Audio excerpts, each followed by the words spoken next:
एक मिनट जी, आपने सड़क देने का वादा किया तो वो तो दिया अच्छा नहीं। जरा ठीक है, इस पर महंगाई पर ही बात कर लेना एक मिनट, ठीक है। आपकी बात पर डॉक्टर आशुतोष हो जाती तो आपने कहा फौरी, अभी ये केवल फौरी जो तेजी आई थी सब्जियों के दाम में, उसमें भी सरकारें कह रही थी कि ये सब बाढ़ बारिश की वजह से, उसकी वजह से इन्फ्लेशन जो है वो थोड़ा महंगाई बढ़ी हुई दिख रही है, वरना और कोई चीज महंगी नहीं है।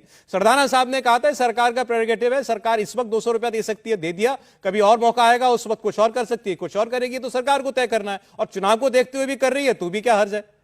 डॉक्टर आशुतोष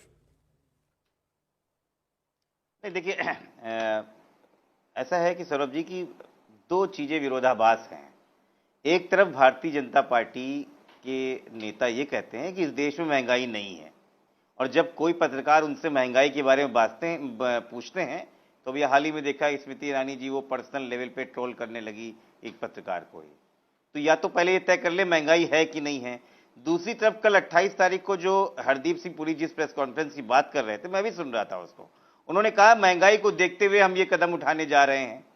तो ये दो चीज पहले क्लियर कर ले भारतीय जनता पार्टी कि प्रवक्ताओं को बोलना है कि महंगाई है कि नहीं है, मंत्रियों को बोलना है कि महंगाई है कि नहीं है, या वाकई महंगाई नहीं है। तो ये चीज पहले क्लियर कर ले, ये अभी तक क्लियर नहीं है। और अगर महंगाई कम करने के लिए 200 रुपए के इसमें एलपीजी में कम किया है तो मैं कहता हूं भाई स्वागत योग्य, कम से कम माना तो आपने महंगाई है। महंगाई है इस देश में, और महंगाई उसी को है जो एक मध्यम वर्गीय परिवार है, जो जाता है देखने की क्या महंगाई होती है। इन लोगों को नहीं समझ में आएगी, और सत्ता का ऐसा ही रूप इन लोगों ने बना रखा है पिछले 10 सालों से। और भारतीय जनता पार्टी के जो प्रवक्ता, विद्वान प्रवक्ता है, ये बोल रहे हैं कि पिछली सरकारों ने क्या किया, अपना जेब भर लेते थे, अपना घर भर लेते थे। एक मैं डाटा शेयर करना चाहता हूं क्योंकि बहुत चीजें हो चुकी हैं।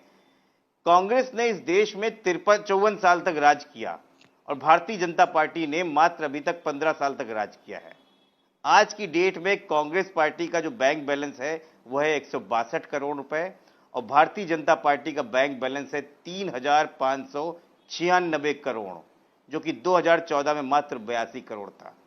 मतलब किसी भी पार्टी में 2000% का सत्ता में रहते हुए उसका पर्सनल बैंक बैलेंस बढ़ रहा है जी, और करप्ट विपक्ष है। कितनी करप्ट पार्टी है ये देश देख रहा है। इसलिए पहले अपने डाटा चेक कीजिए, और आप तो अकाउंट्स के आदमी, पहले अपने अकाउंट्स चेक कीजिए, तब आरोप लगाइए विपक्षियों के ऊपर। अच्छा, महंगाई पर